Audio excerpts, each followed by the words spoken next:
بسم الله الرحمن الرحيم. الحمد لله رب العالمين، والصلاة والسلام على أشرف الأنبياء والمرسلين نبينا محمد وعلى آله وصحبه أجمعين. أما بعد، فاللهم علمنا ما ينفعنا وانفعنا بما علمتنا وزدنا علما وأصلح لنا إلهنا شأننا كله ولا تكلنا إلى أنفسنا طرفة عين. رب اشرح لي صدري ويسر لي أمري واحلل عقدة من لساني يفقه قولي. اللهم اجعل اجتماعنا هذا اجتماعا مباركا وتفرقنا من بعده تفرقا معصوما ولا تجعل فينا ولا معنا شقيا ولا محروما.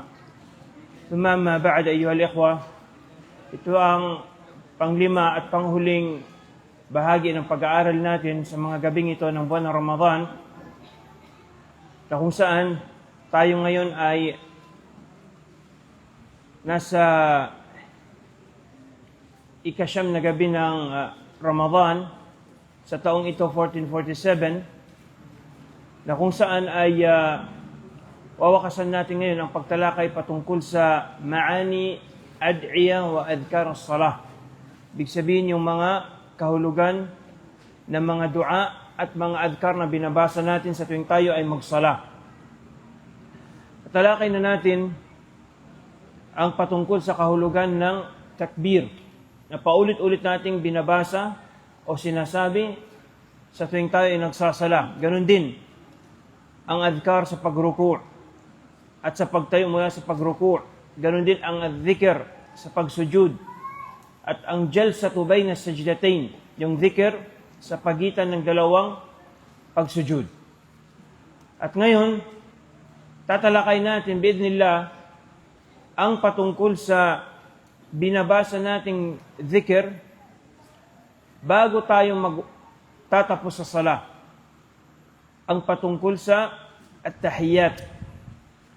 Ang Rasul sallallahu alaihi wasallam nakasaad sa isang hadith, "Idza jalasa ahadukum fi as-salah falyaqul at-tahiyyatu lillah."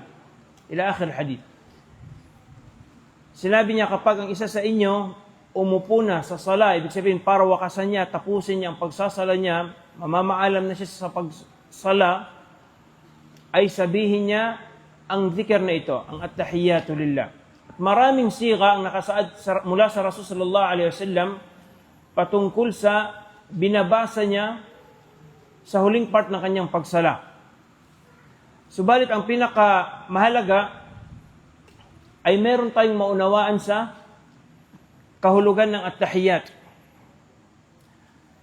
Ilan sa atin, ilang taon nang nagsasala, pero hindi niya alam kung ano ibig sabihin ng at-tahiyyatu lillah was-salawat wat-tayyibat. Assalamu alayka ayyuhan nabiyyu wa rahmatullahi wa barakatuh. Assalamu alayna wa ala ibadillahi as-salihin. Anong ibig sabihin ng at-tahiyyat? Ang tahiyyat, marami itong nakasaad na kahulugan niya ayon sa mga ulama ng Islam. Isa dito ay ang binanggit ni Sheikh Ibn Uthaymin rahimahullah. Sabi niya, at-tahiyyatu bima'na jami'u at-ta'zimat lillahi subhanahu wa ta'ala. Ibig sabihin, lahat ng pagdakila ay ukol lamang sa Allah subhanahu wa ta'ala. O di kaya lahat ng katagang may pagdakila ay karapatan lamang ng Allah subhanahu wa ta'ala at ito ay natatanging sa Kanya lamang. So, ibig sabihin, lahat ng word of glory, lahat ng salitang pagdakila, ito ay dapat na nauukol lang o exclusive lang sa Allah subhanahu wa ta'ala. Ang pangalawang qaul dyan ng mga ulama tungkol sa kahulugan ng at-tahiyyat, shukran akhi.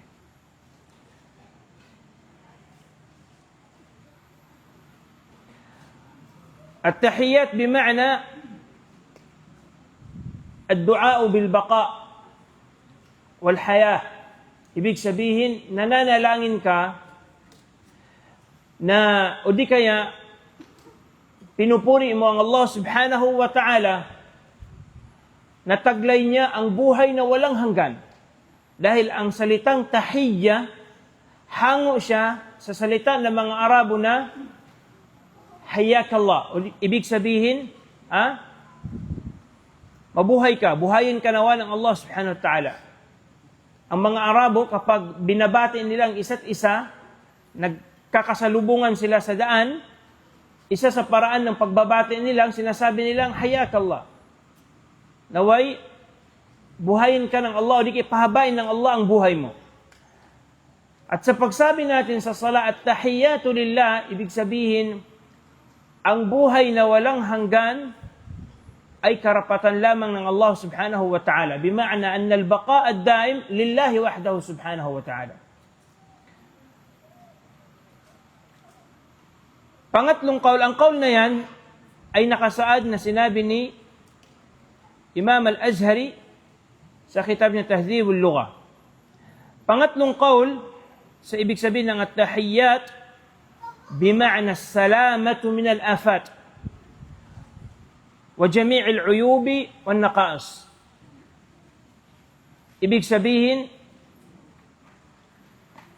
pinupugay mo ang Allah subhanahu wa ta'ala. Saludo ka sa Kanya dahil sa inaalis mo sa Kanya ang katangian na pagkukulang at pagkakamali. Ibig sabihin, niluluwalhati mong Allah subhanahu wa ta'ala mula sa anumang katangian ng kakulangan at kahinaan. Ibig sabihin, lahat ng perfection nandun na sa Kanya. Lahat ng katangian ng pagiging perpekto ay taglay ng Allah subhanahu wa ta'ala. Yan ang isa sa mga ibig sabihin ng at-tahiyyat. So therefore, meron tayong tatlong tanyag na explanation ng mga ulama patungkol sa ibig sabihin ng at-tahiyyat. Although marami pang mga paliwanag ng mga ulama patungkol sa kahulugan ng tahiyyat, pero ito yung masyhur. Una, bima'na at-ta'zim, ang pagdakila. Pangalawa, bima'na al-baqa' wal hayat ad-da'im, pinupugay mo ang Allah subhanahu wa ta'ala.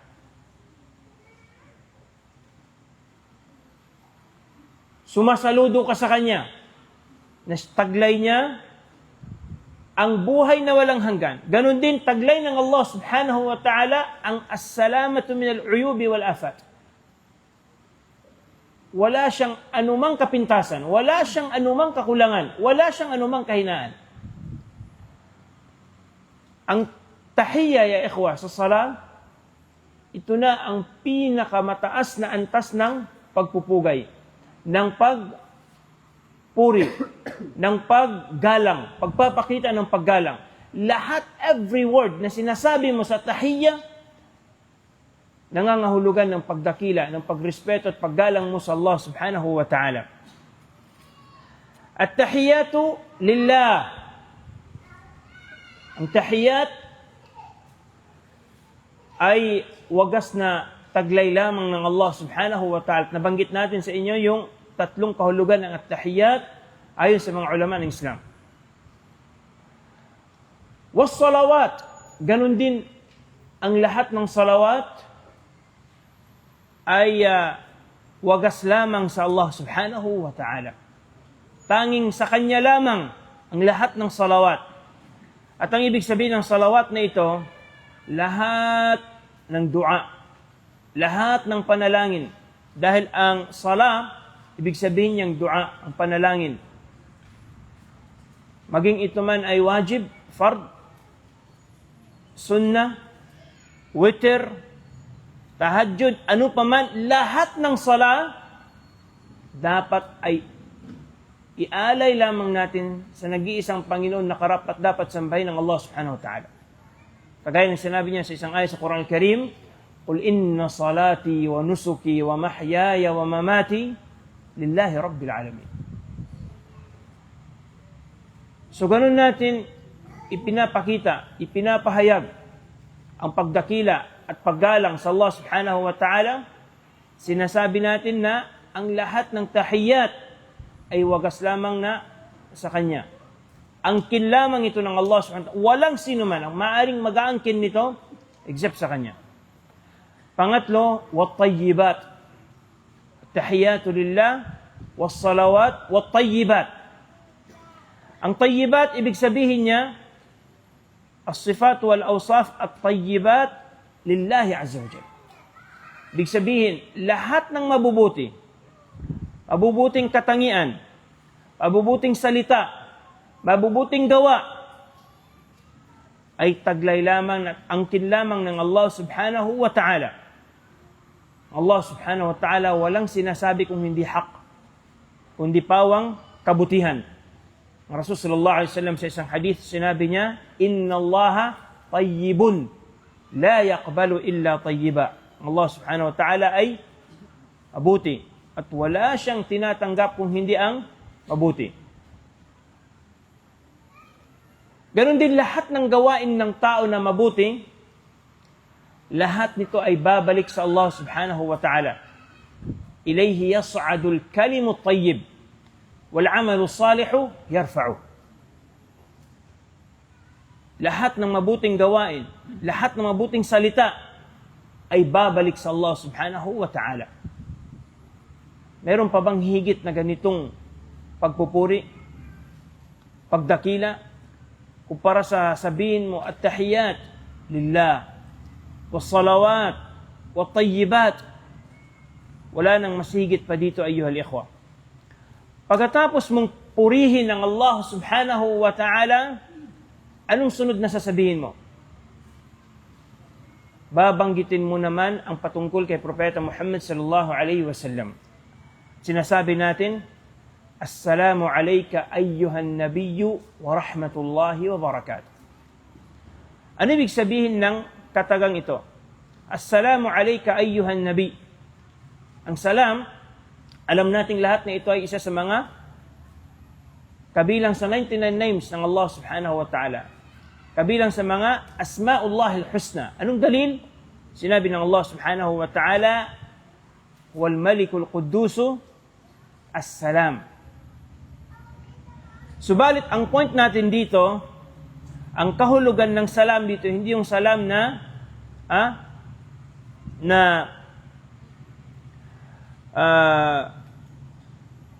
isa sa pangalan ng Allah subhanahu wa ta'ala. Dahil ang Allah subhanahu wa ta'ala, siya ang salam. Kagaya na nakasad sa isang hadith, Inna Allaha huwas salam. Ang point dito, at taslim, ibig sabihin, nananalangin tayo na sana ang kapayapaan ay mapasa kay Propeta Muhammad sallallahu alaihi wasallam. Ipinapanalangin natin na sana ay ipagkaloob ng Allah subhanahu wa ta'ala ang kaligtasan at kapayapaan kay Propeta Muhammad sallallahu alaihi wasallam. Ganon din sa kanyang sharia. Sa pagsabi natin, every time na sinasabi natin, Assalamu alayka ayyuhan nabi, ipinapanalangin natin sa Allah subhanahu wa ta'ala na sana iligtas ng Allah subhanahu wa ta'ala mula sa anumang kapahamakan ang Rasul sallallahu alaihi wasallam. Ganun din ang sharia ng Rasul sallallahu alaihi wasallam. Kasi bakit? Dahil kung ang Rasul sallallahu alaihi wasallam ay safe siya, ligtas siya, ganun din ang dala-dala ng sharia ay ligtas din.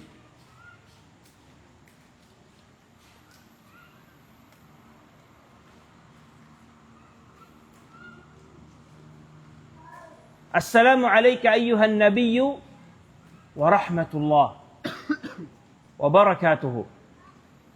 Ganun din nananalangin tayo na sana mapasa kay Propeta Muhammad sallallahu alaihi wasallam ang rahma ng Allah subhanahu wa ta'ala. Kung pagsamahin mo ang rahma at saka taslim, ang kaligtasan at saka ang rahma, kumpleto ng ni'ma. Dahil sa pamamagitan ng ar-rahma, makukuha mong lahat ng gusto mo. Ipagkakalob ng Allah subhanahu wa ta'ala sa iyo ang lahat ng pangarap mo, lahat ng kailangan mo. At sa pamamagitan ng taslim ng Allah subhanahu wa ta'ala, kapag niligtas ka niya, nawala na ang lahat ng problema mo. At kung ang tao Inalis na sa kanya ng Allah ang lahat ng kanyang problema, lahat ng pabigat sa kanya, lahat ng ikinalulungkot niya. Pagkatapos, binigyan siya ng Allah ng rahma, ipinagkaloob sa kanya lahat ng gusto niya. Ano pang kulang? May kulang pa, wala na? Wala nang kulang. So tayo, ipinapanalangin natin na sana ang taslim ng Allah subhanahu wa ta'ala at ang rahma ng Allah subhanahu wa ta'ala ay pagkaloob niya kay Propeta Muhammad sallallahu alaihi wasallam. Ganon din. Wa barakatuhu. At ang barakat ng Allah subhanahu wa ta'ala ay sana ipagkaloob niya sa Rasul sallallahu alaihi wasallam. At ano ibig sabihin ng barakat? Ang barakat, jama' wala mufrad? Jama', anong mufrad niya? Baraka, anong ibig sabihin ng baraka? Al-baraka bima'na kathratul khairi wa dawamuhu. Ibig sabihin, isa itong katangian ng pagkakaroon ng maraming kabutihan at pagkakaroon ng tuloy-tuloy na grasya, na kabutihan, na hindi napuputol.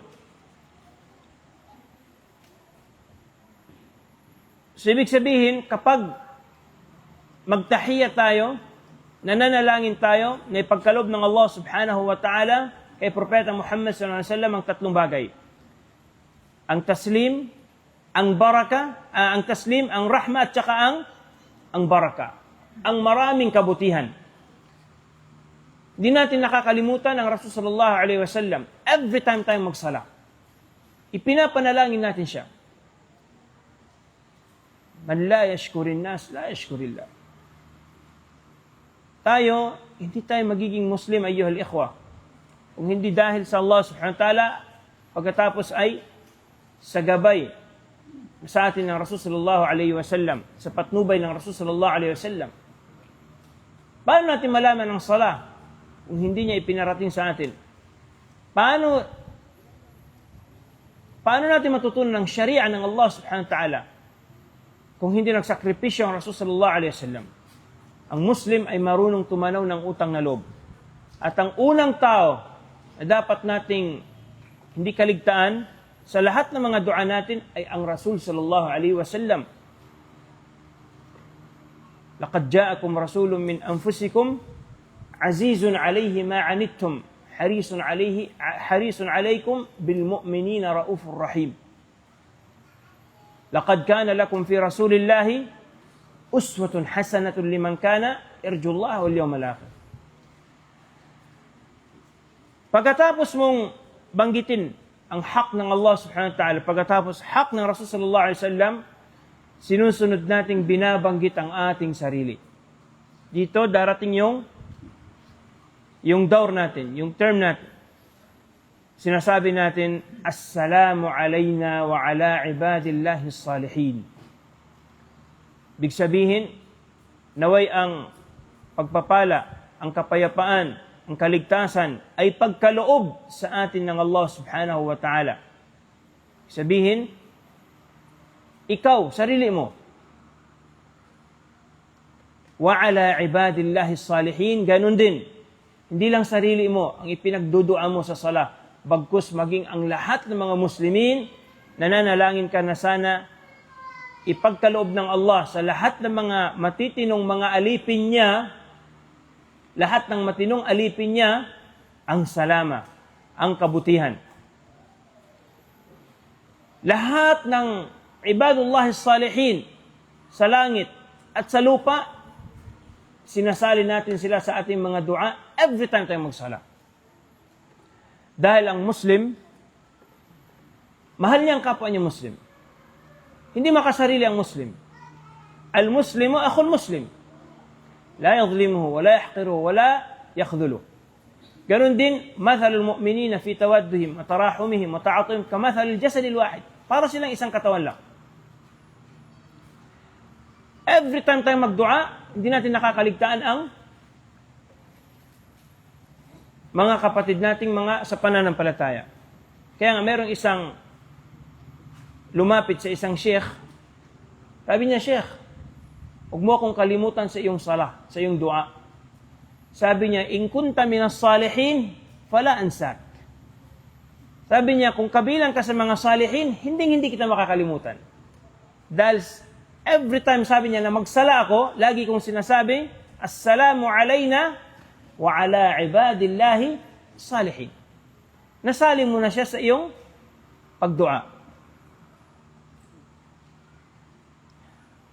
Wa ala ibadillahi salihin, sabi natin, pasok dyan ang lahat ng alipin ng Allah subhanahu wa ta'ala sa langit man o sa lupa, dahil ang Rasulullah sallallahu alaihi wasallam sinabi niya sa isang hadith na naiulat ni Imam al-Bukhari, ganun din ni Muslim, فَإِنَّكُمْ إِذَا فَعَلْتُمْ ذَلِكَ فَقَدْ سَلَّمْتُمْ عَلَى كُلِّ عَبْدٍ لِلَّهِ صَالِحٍ فِي السَّمَاءِ وَالْأَرْضِ. Sapagkat kapag sinabi niyo ang ganun, Assalamu alayna wa ala ibadillahi salihin, katunayan ay ipinanalangin na ninyo ng kaligtasan at kapayapaan ang lahat ng alipin ng Allah subhanahu wa ta'ala sa langit man o sa lupa, maging ang malaika. Pagkatapos nito, ay ipinapahayag natin ang kalimatut tauhid. Sinasabi natin, Ashhadu an la ilaha illallah wa ashhadu anna Muhammadan abduhu wa rasuluh. Ano ibig sabihin ng ashhadu? Ano ibig sabihin ng ashhadu, ya ikhwa? Ashhadu bima'na a'tarifu biqalbi. Ibig sabihin nito, ashhadu, ako ay sumasaksi ako sa pamamagitan ng puso ko. Pero ang ashhadu,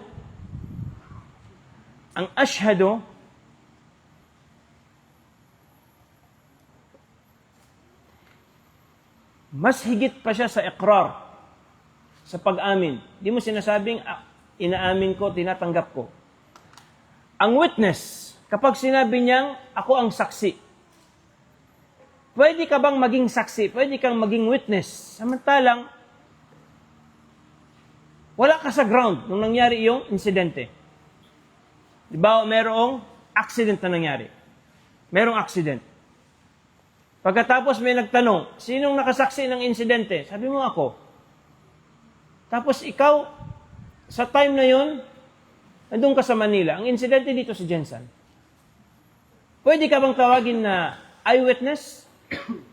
Hindi ka pwedeng tawagin na eyewitness. Sabi mo, narinig ko lang. Mayroong nagsabi sa akin, mayroong nag-story sa akin. Hindi ka pa rin pwede maging eyewitness. Sa pagsabi mo ng ashhadu, ibig sabihin, sumasaksi ako. Ibig sabihin, para mong nakikita na walang ibang Diyos na karapat-dapat sambahin, kundi si Allah. Ashhadu an la ilaha illallah wa ashhadu anna Muhammadan abduhu wa rasuluh. Ibig sabihin, kapag sinabi mong ashhadu, may posibilidad ba na meron kang pagdududa o wala? Meron kang shock? Meron kang raib? Wala. Ang Muslim, hindi pwedeng magkaroon ng kahit na kalahating shock, kahit na kalahating pagdududa lang sa ipinapahayag niyang katagang la ilaha illallah wa anna Muhammadar Rasulullah. Dahil ang Muslim, nandun sa kanya ang yaqeen.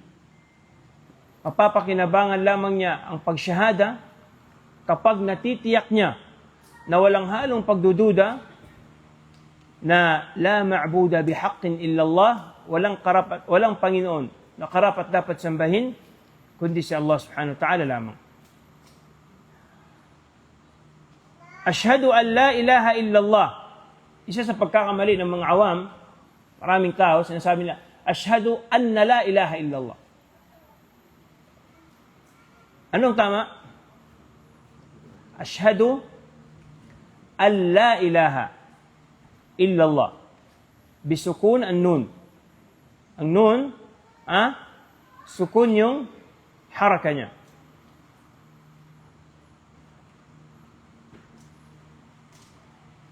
Wa ashhadu anna Muhammadan abduhu wa rasuluh. Pagkatapos sumasaksi ka na ang Rasul sallallahu alaihi wasallam na si Muhammad ay alipin at sugo ng Allah subhanahu wa ta'ala. Ano ibig sabihin nito?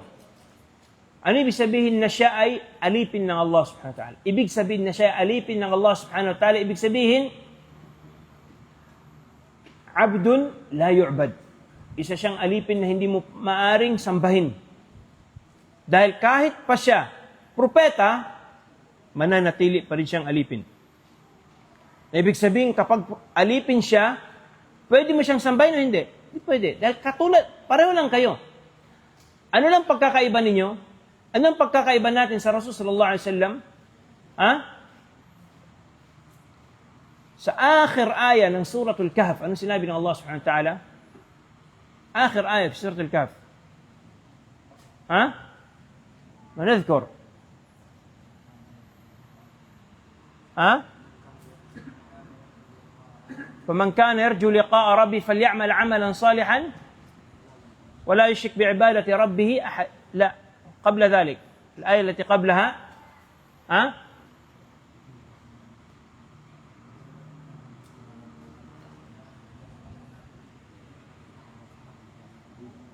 المهم أن الرسول صلى الله عليه وسلم يوحى إليه في آية في سورة الكهف يوحى إليه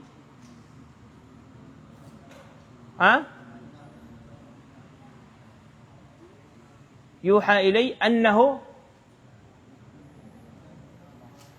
ang Rasul sallallahu alaihi wasallam, ang pagkakaiba lang natin at saka siya, merong dumarating sa kanyang wahi. Pero katulad pa rin natin siya na tao. Tao lang din siyang kagaya natin, subalit siya ay isang Rasul. Ano ibig sabihin ng Rasul siya? Ibig sabihin, Rasul, propeta, dapat mo siyang sundin. Dapat mo siyang paniwalaan. Lahat ng ipinapahayag niya ay dapat mong paniwalaan. Hindi ka pwedeng magduda. Ibig sabihin, hindi ka pwedeng magdadalawang isip na tanggapin ang anumang sharia, batas na dala ng Rasulullah sallallahu alaihi wasallam. Yan ang ibig sabihin ng wa ashhadu anna Muhammadan abduhu wa rasuluh. May mga tao, nagkamali sila sa salitang abduhu. Anong ginawa nila? Pag pumupunta ng Madina, nagbayad ng plane ticket papunta doon, nagbayad ng visa. Pagdating doon, sinamba niya ang Rasul sallallahu alaihi wasallam. Paano yun? Sa harip nahaharap sa qibla para magdua sa Allah, doon humaharap sa kubur niya. Ang iba nagtatawaf sa kubur ng Rasul sallallahu alaihi wasallam. Ang iba dahil sa sinarado na ngayon ng Saudi government yung chance ng iba na makaikot sa ano niya, hujra ni Aisha, iniikot ang buong masjid 7 times magtawaf. Akala nila ibadah yun. Sayang yung gastos nila. Pumunta doon ang nakuha kasalanan. Ang ibada, hak ng Allah subhanahu wa ta'ala. Ang Rasul sallallahu alaihi wasallam, wala siyang anumang karapatan na maaari siyang sambahin ng kahit na sino man. Subalit, ang karapatan ng Rasul sallallahu alaihi wasallam ay ano? Ang sundin natin siya. Wa ati'u Allah wa ati'u ar-Rasul. Qul ati'u Allah war-Rasul. Sabihin mo, Muhammad, sumunod kayo sa Allah at sa kanyang sugo. So, karapatan ng Rasul sallallahu alaihi wasallam ang sundin natin siya. Kullu ummati yadkhuluna al-jannata illa man aba. Qila wa man ya'ba ya Rasulullah? Qala man ata'ani dakhala al-jannah wa man 'asani dakhala an-nar. Lahat ng umma ko ay makakapasok sa Jannah maliban sa taong tatangging makapasok sa Jannah.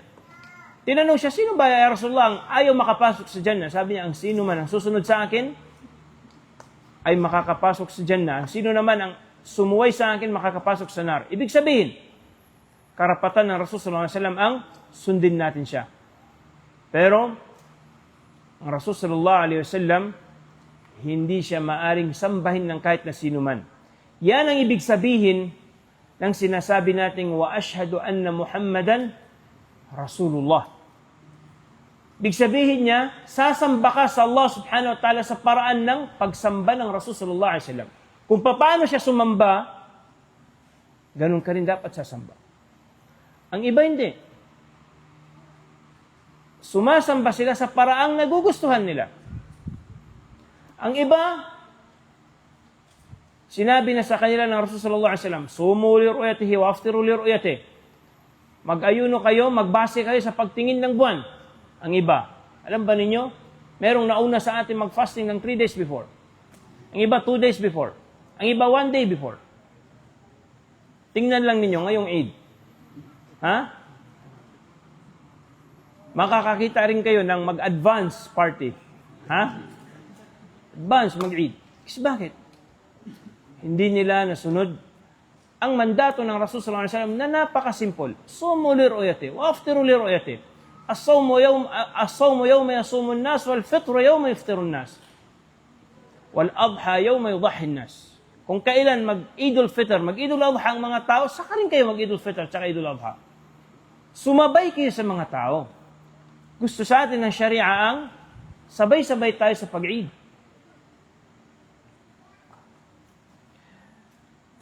Ashhadu an la ilaha illallah wa ashhadu anna Muhammadan abduhu wa rasuluh. Tingnan ninyo ya ikhwa ang tartib. Ito yung unang tashahud. Ito ang unang tashahud. At tashahud al-awwal. Pagkatapos nito, saka katatayo, Allahu Akbar. Dito magtatapos ang unang tashahud. Pero pansinin ninyo ang tartib ng tahiyya. Ang una, at-tahiyyatu lillahi was-salawatu wat-tayyibat. Ito ay hak nino. Kaninong hak ito? Haqqullah subhanahu wa ta'ala. Ganyan tayong mga Muslimin. Priority natin ang hak ng Allah subhanahu wa ta'ala. Pagkatapos, Assalamu alayka ayyuhan nabiy wa rahmatullahi wa barakatuh. Kaninong hak ito? Hak ng Rasul sallallahu alayhi wa sallam. Pagkatapos, saka natin, binabanggit ang sarili natin. Assalamu alayna. Hak natin. Wa ala ibadillah salihin. Ito naman ay karapatan ng mga kapwa natin na mga alipin ng Allah subhanahu wa ta'ala ng mga matitino. So dapat, unahin mo muna ang sarili mo bago ang iba. Pagdating sa ibada. Pagdating sa ibada. Ibda binafsik. Biman ta'ul. Thumma biman ta'ul. Kung mag-ibada ka, pisahan mo sarili mo. Hayaan mo. Gagawa ng mungkar, ang mungkar talaga hindi mawawala. Kahit anong pag-ingkar mo, talagang nandiyan ang mungkar. Huwag mong hintayin, mawala ang mabura ang lahat ng mungkar saka ka sasamba sa Allah subhanahu wa ta'ala. May tao na, problema sabi niya, marami kasing mungkar ba? Kaya sabi niya, hindi na rin ako nagsasala. Iligtas mong sarili mo. Qu anfusakum wa ahlikum nara wa quduha an-nas wal hijara. So napakaganda ng pagwawakas ng isang taong nagsasala sa pamagitan ng pagbanggit niya ng mga pagbabati na ito, ng mga pagdua na ito, bago siya magtatapos ng sala. Pagkatapos, sa huling rak'a, binabasa natin sa unang tashahud, pagkatapos yung panghuling tahiyya. Anong sinasabi natin sa panghuling tashahud? Maliban sa unang tashahud, sinasabi natin, Allahumma salli ala Muhammadin wa ala ali Muhammad kama sallaita ala Ibrahim wa ala ali Ibrahim innaka Hamidum Majid. Wa barik ala Muhammadin wa ala ali Muhammad kama barakta ala Ibrahim wa ala ali Ibrahim innaka Hamidum Majid. Allahumma salli ala Muhammad. Ano ibig sabihin ito? Allahumma ibig sabihin, Ya Allah. Ano ibig sabihin ng salli ala Muhammad? Sino nakakaalam? Allahumma salli ala Muhammad. Lagi natin sinasabi, every time tayo magsala. Allahumma salli ala Muhammad. Ibig sabihin ng Allahumma salli ala Muhammad, nananalangin ka na sana purihin siya ng Allah subhanahu wa ta'ala doon sa mga nilalang na malalapit sa kanya. Al-thana'u alayhi fi al-mala'il a'la. Pinapanalangin mo na purihin ng Allah subhanahu wa ta'ala ang Rasul sallallahu alaihi wasallam doon sa mga nilalang niya sa langit, sa mga malaika. Ibig sabihin, kapag pinuri mo ang Rasul sallallahu alaihi wasallam, nangangahulugan ito na tanggap mo ang Rasul sallallahu alaihi wasallam. Kapag sinabi mong Allahumma salli ala Muhammad, ibig sabihin, tanggap mo ang kanyang sharia, kanyang batas. Hindi ka pwedeng mag-oppose sa batas ng Rasul sallallahu alaihi wasallam dahil kung ano man ang ipinahayag niya, lahat nun ay galing sa Allah subhanahu wa ta'ala. Wa ma yantiqu 'anil hawa in huwa illa wahyu yuha. Wa ala ali Muhammad. Ganon din, nananalangin ka na sana ipagkaloob ng Allah subhanahu wa ta'ala ang kapurihan. Purihin ng Allah subhanahu wa ta'ala ang Ali Muhammad. Ang Ali Muhammad, meron siyang dalawang kahulugan. Bima'na aluhul mu'minin min qarabatihi. Yung mga malalapit na kamag-anak ng Rasul sallallahu alaihi wasallam na mga mananampalataya. Dahil hindi lahat ng kamag-anak niya ay mu'min. Hindi lahat ng kamag-anak niya ay sumunod sa kanya. Subalit, ayyuhal ikhwa, meron pang mas malawak na kahulugan sa pamilya ng Rasul sallallahu alaihi wasallam. Sinasali natin na ipinapanalangin na sana purihin ng Allah subhanahu wa ta'ala ang lahat ng mga mu'minin. Lahat ng mga tagasunod ng Rasul sallallahu alaihi wasallam sa kanyang din, sa kanyang relihiyon. At ito ang tinarjih ni Sheikh Ibn Uthaymeen rahimahullah na ma'na ng wa ala alihi wa ala ali Muhammad. Ya Allah, purihin mo si Muhammad at purihin mo rin ang lahat ng mga tagasunod ni Muhammad sa kanyang din. Lahat ng sumusunod kay Propeta Muhammad sa kanyang din. So, ipinapanalangin natin sa every time tayo magsala na purihin ng Allah subhanahu wa ta'ala. Kaawaan ng Allah subhanahu wa ta'ala, kalugdan ng Allah subhanahu wa ta'ala ang lahat ng mga alipin ng Allah ta'ala na sumunod sa yapak ni Propeta Muhammad sallallahu alaihi wasallam. Kama sallaita ala Ibrahim wa ala ali Ibrahim. Ibig sabihin kung paano pinagkaluban mo, ya Allah, ng salawat, ng kapurihan si Ibrahim alayhis salam, ay pagkaluban mo rin ng pagpupuri si Propeta Muhammad sallallahu alaihi wasallam at ng kanyang mga tagasunod.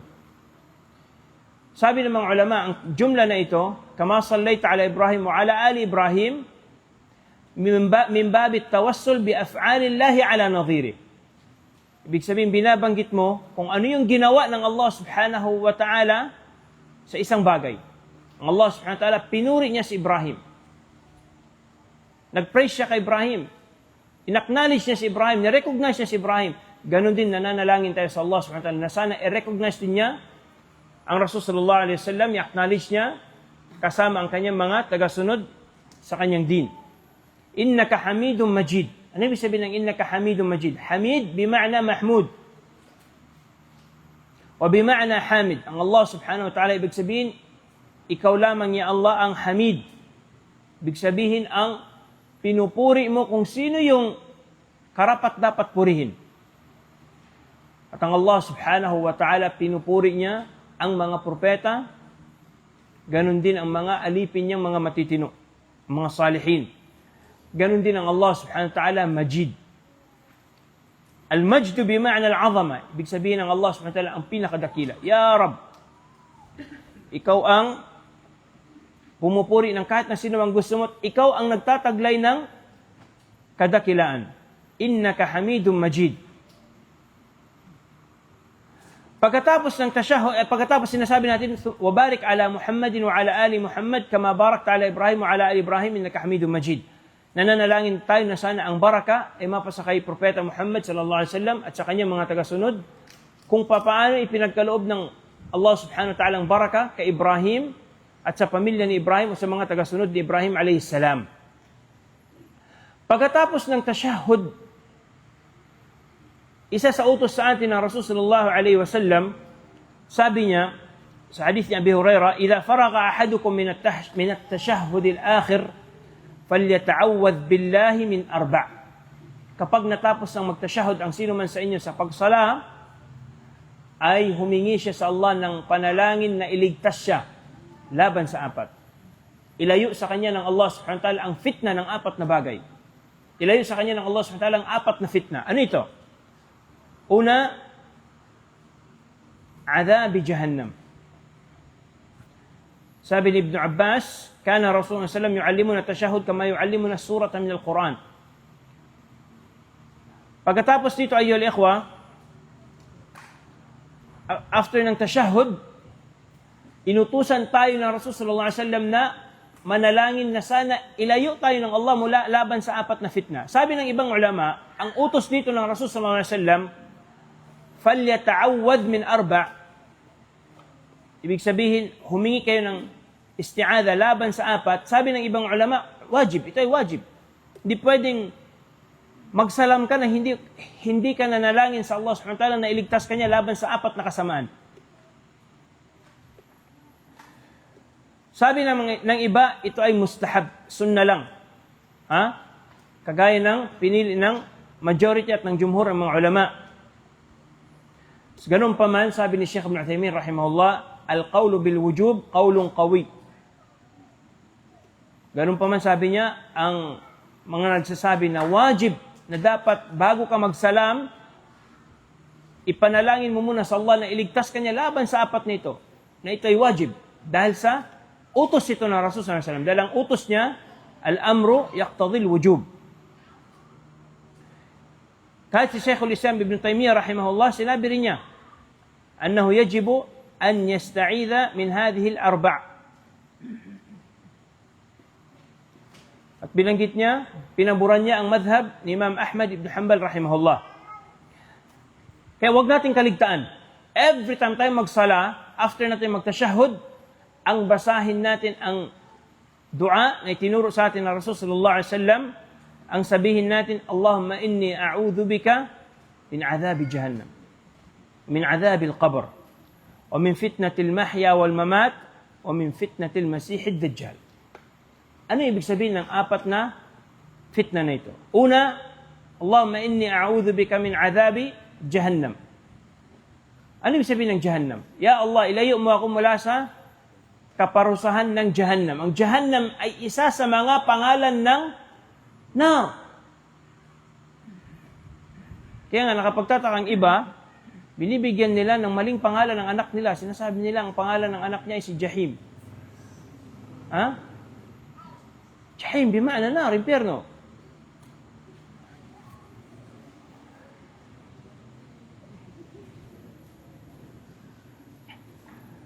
Ganon din, dahil wala nang mas matinding fitna pa ako. Wala nang mas matinding fitna na may encounter ang tao laban sa nar.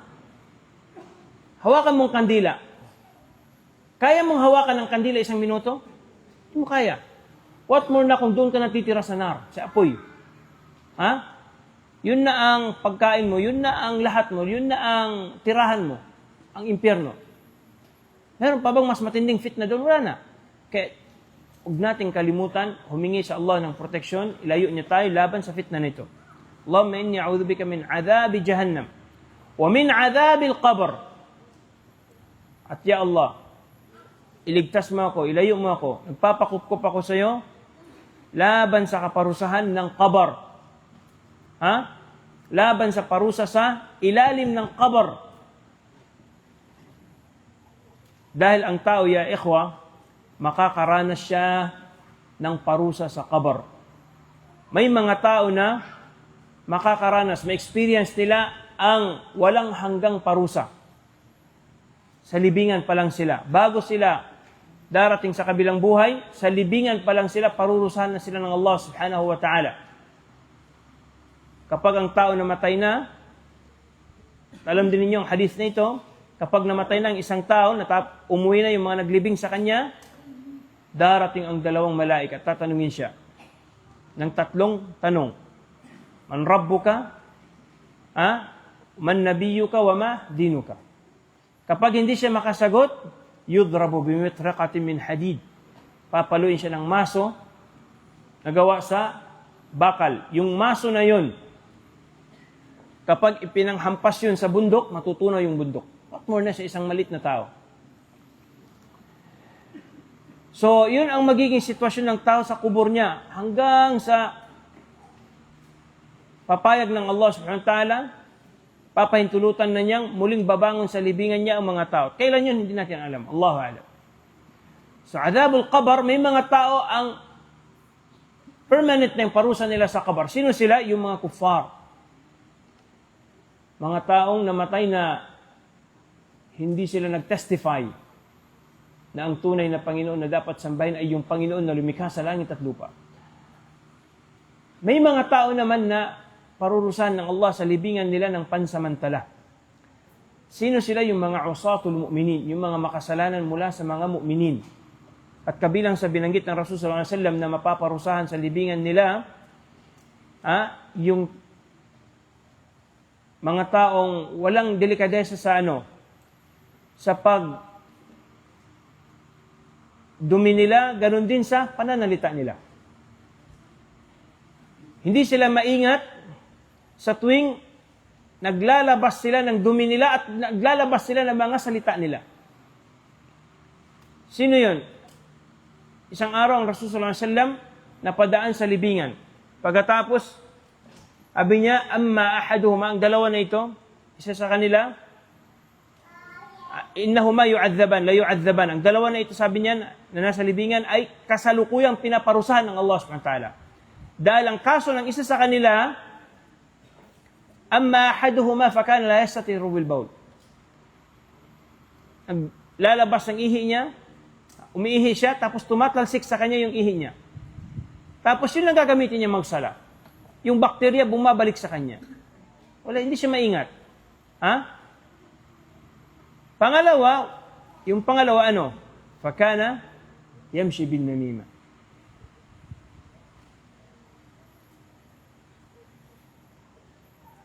Pumupunta sa kapitbahay, hindi para magdala ng ulam. Hindi para magbigay ng hadiah, pero magdala ng marites, ng chismis. So, may mga tao na parusahan ng Allah subhanahu wa ta'ala sa libingan nila. Meron sa kanila ang wala nang katapusan yung parusa nila. Meron sa kanila ang pansamantala yung parusang mararanasan nila sa libingan nila.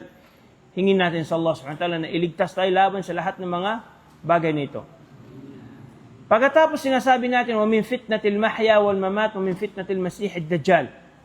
Ipinapanalangin din natin sa Allah subhanahu wa ta'ala bago tayo magwakas ng sala, na sana iligtas tayo ng Allah mula sa fitna ng mahya at mamat. Anong fitnatul mahya? Ang fitna ng buhay at fitna ng kamatayan. Anong fitna ng buhay? Ang fitna, ibig sabihin yung ikhtibar, yung pagsubok sa buhay. Ang fitna ng buhay, ya ikhwa, maaring ito ay mabuti, maaring ito ay sama. Wa nabluukum bil khairi wasyarri fitna. Wa lanabluwannakum bi shay'in min al-khawfi wal-ju'i naqsin min al-amwali wal-anfusi wath-thamarat wa bashshiris sabirin. Bawat isa ay makakaranas ng fitna dito sa dunya. Mabuti man o masama. Ang masama alam na natin.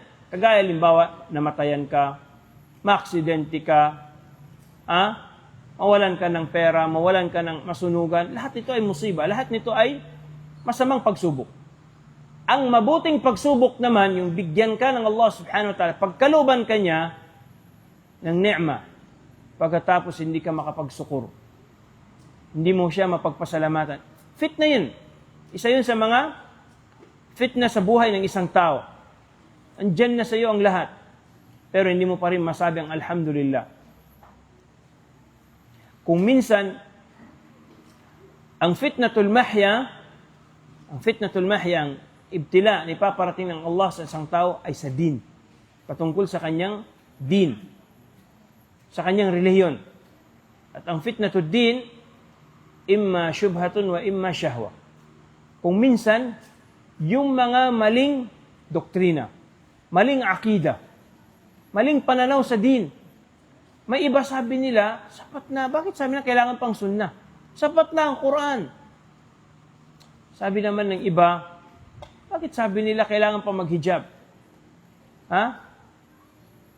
Maraming syubha ang mga tao. At once ang isang tao nahulog sa syubha, pumasok sa syubha, ay pakatunayan, pumasok na siya sa impyerno. Ipinahamak na niya ang sarili niya. Faman waqa'a fi syubuhat, faqad waqa'a fil haram. Faman ittaqa syubuhat, faqad, ang taong iniwasan niyang lahat ng syubha, faqad istabra'a li dinihi wa 'irdihi. Niligtas niya ang kanyang din, ang kanyang dangal, at ang kanyang kapurihan. Kung minsan ang sakit na dumarating sa tao sa kanyang din ay syahwat. Minsan ang isang tao, makatikim lang ng makamundong bagay, halas, hindi mo na mahagilap sa masjid. Pinatikim lang ng Allah subhanahu wa ta'ala ng magandang trabaho, magandang hanap buhay, halas, dati-rati nagsasala, dati-rati kasama ng mga muslimin.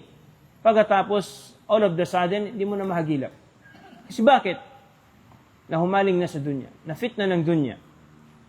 So lahat nito ay dapat na ipanalangin natin sa Allah subhanahu wa ta'ala na hindi tayo maging affected ng mga fitna na ito. Syubuhat at saka ng syahawat. Lalo na sa panahon natin ngayon na madali ang lahat. Madali mong hanapin ang fitna to syubuhat at ang fitna to syahawat. Ang syubha. Lahat ng kutob ng ad-diyanat al-batila, mahanap mo ngayon sa internet.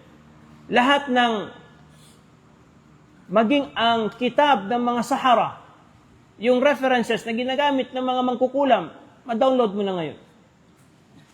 Maging yung mga syubha ng takfiriyin, fitna ng mga azarika nung unang panahon, ngayon, fi mutanawalil yad. Napakadali mo na lang i-research. At kung minsan may mga taong kumakagat sila dito. May mga tao na dati-rati ay multazim. Pagkatapos, all of the sudden, tinalikuran ang din. Naging mulhid. Kasi bakit? Dahil nakapagbukas lang ng mga video clips ng mga mulhidin, ng mga atheists, ng mga taong tumatangging merong Panginoon, merong lumikha ng sanlibutan. Sabi niya, lahat ng nangyari, sabi niya, nature lang. وَمَا يُهْلِكُنَا إِلَّا الدَّهْرُ. Pagkatapos sinasabi natin, وَمِنْ فِتْنَةِ الْمَحْيِ وَالْمَمَاتِ. Ya Rab, iligtas mo ako laban sa fitna ng kamatayan. Anong fitna ng kamatayan? Ang fitna ng kamatayan, imma qabla al-maut wa imma ba'da al-maut. Maring ito, before ang kamatayan mo, yung time na naghihingalo ka pa lang,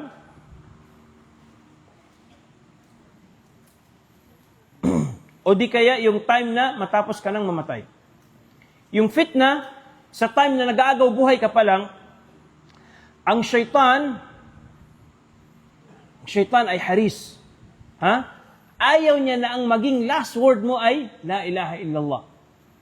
Ang Allah subhanahu wa ta'ala gusto niya sa atin na ang maging huling katagang sasabihin natin dito sa dunya, ang La ilaha illallah. Pero ang syaitan sa mga time na yan,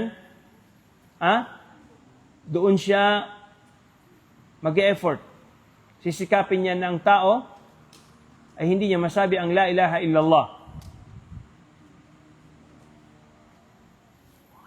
Meron pang tao nung sinasabi sa kanya, panyabot ka. Sabi sa kanya, sabihin mo, banggitin mo ang Allah. Malapit na siyang mamatay. Na-aksidente siya. Sabi niya, Malboro. Kasi bakit?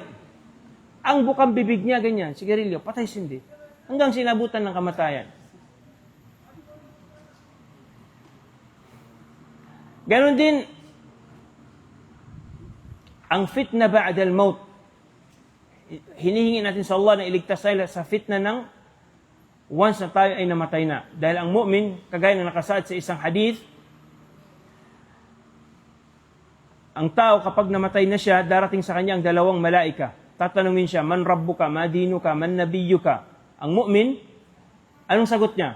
Allahu Rabbi, al-Islamu dini, wa nabiyyi Muhammad sallallahu alaihi wasallam. So doon mag-survive siya. At doon makikita niya ang naim. Ipapakita sa kanya ng Allah ang destinasyon niya sa Yawmul Qiyamah. Ito yung magiging hantungan mo sa kabilang buhay. So, pangarap din na sana ay magunaw ng mundo. Para ano? Para makapasok na siya ng Jannah. Samantalang ang Fajr ay di niya masasagot ang tanong na ito. Samantalang napakasimple lang. Nabasa niya na. Siguro ang iba na-memorize silang usul al-thalatha. Memorize yung kitab at-tauhid. Pero dahil sa hindi nila ito pinaniniwalaan, hindi nila ito isinabuhay, hindi nila ito masasagot. Kaya sa nakasad sa hadith, فَيُضْرَبُ بِمِرْزَبَةٍ مِّنْ حَدِيدٍ فَيَصِيحُ صَيْحَةً تَسْمَعُهَا كُلُّ شَيْءٍ إِلَّا الْإِنسَانِ وَيُضَيَّقُ عَلَيْهِ قَبْرُهُ حَتَّى تَخْتَلِفَ أَضْلَاعُهُ. Ang taong namatay na hindi niya masagot yung interrogation sa kanya, yung mga questions sa kanya sa interrogation, yun ang pinakamatinding interrogation ang mararanasan ng tao sa kubur. Kapag hindi masagot yun ng tao, papaluin siya, hampasin siya ng maso na gawa sa bakal, na mapapasigaw siya, na maririnig ang sigaw niya ng lahat ng nilalang ng Allah subhanahu wa ta'ala maliban sa tao. At gagawing masikip ang libingan niya hanggang sa maipit yung mga laman at buto niya. Hanggang sa sasabihin niya, Ya Rab, la tuqim as-sa'a, la tuqim as-sa'a. Ya Rab, sabi niya, wag mo nang wag mo nang itakda na maguna ang mundo, ang yawmul qiyamah. Kasi bakit? Alam niya na ang next stage ng yugto ng buhay niya ay mas matindi kumpara sa yung nararanasan niya sa loob ng libingan niya. Pagkatapos panghuli, nananalangin tayo sa Allah na iligtas tayo sa pinakamatinding fitna. Ang fitna ni Ad-Dajjal, o min fitnatil Masihi Ad-Dajjal. Sino si Dajjal? Si Dajjal ay lalaki. Rajulun, yab'athuhu Allah subhanahu wa ta'ala fi akhir zaman. Siya ay lilitaw sa huling panahon. Sa huling araw, mag-claim siya na siya ang Panginoon.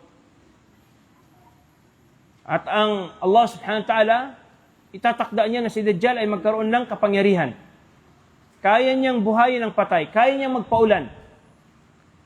Kaya niyang magpatubo ng nanuyong mga tanim.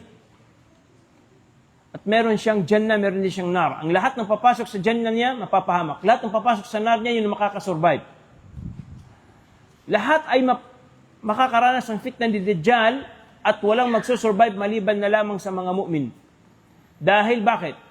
Ma-recognize nila si Dajjal. Mayroong nakasulat sa harapan niya na 3 letra. Kaf, Fa, Ra. At mababasa ito ng lahat ng mu'min, pareho lang literate siya o di ka illiterate siya. Pareho lang, nakapag-aral siya, wala siyang napag-aralan. At hindi ito mababasa ng lahat ng munafiq, lahat ng hindi mu'min, lahat ng kafir, maging professional pa siya.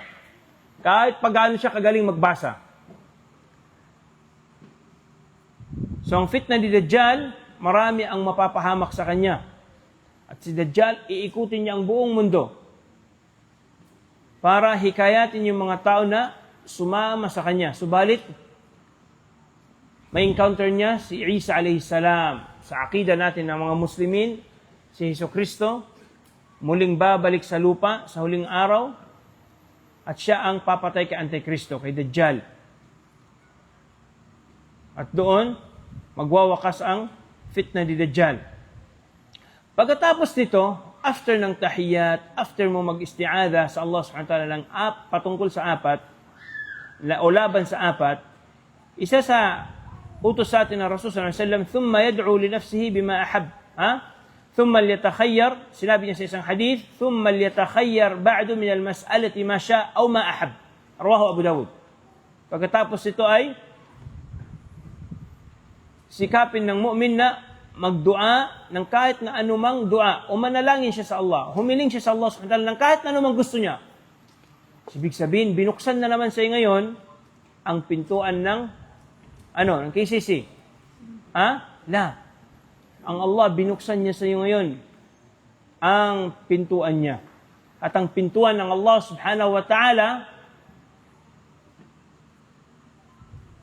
mas malaki sa KCC o mas maliit? Ang Allah subhanahu wa ta'ala, kapag binuksan niya sa iyong pintuan niya, ikaw na ang pinakamapalad na tao. At isa sa mga binuksan sa atin ng Allah subhanahu wa ta'ala na pintuan sa salam, ay yung magdua tayo sa last part ng ating pagsala. Sa last part ng ating pagsala. Wag mong kaligtaan, bago ka magsalam, ang makapagdua ka. Ipagdua mong sarili mo. Ipagdua mo ang family mo. Ipagdua mo ang mga magulang mo. Ipagdua mo ang lahat ng Muslimin. Humiling ka sa Allah subhanahu wa ta'ala ng lahat ng gusto mo. Dahil sino nag-utos sa iyo? Ang Rasul sallallahu alaihi wasallam. ثم ليتخير بعد من المسألة ما شاء أو ما أحب. So pwede mong sabihin doon, Allahumma rzuqni zawjatan salihah o zawjatan jamila. Allahumma rzuqni daran wasi'an. Anong masama? Lahat nito ay mga dua na kinakailangan ng tao. So dahil dyan, ayyuhal ikhwa, natin sa Allah subhanahu wa ta'ala na tulungan niya tayo na masamba natin siya sa paraang nagugustuhan niya, lalo't lalo na sa ngayon, buwan ng Ramadan, mustajab yung dua ng isang tao. Lalo na ngayon na tayo ay nag-aayuno, nating kaligtaan na isa sa katanggap-tanggap ang dua niya ay yung isang taong nag-aayuno. So samantalahin natin mga pagkakataon na ito na makapagdua sa Allah subhanahu wa ta'ala, hindi natin alam. Baka ito na yung huling Ramadan natin, hindi na natin alam. Baka ang dua, isa sa mga dua mo, yun ang magbabago ng takbo ng buhay mo. Hindi mo alam, dahil lang sa isang dua na tinanggap ng Allah subhanahu wa ta'ala sa iyo, ay yun ang magdadala sa iyo sa pinakamataas na antas ng buhay. At yun ang magdadala sa iyo sa Jannah. Singin natin sa Allah subhanahu wa ta'ala na tanggapin niya ang lahat ng ating mga dua.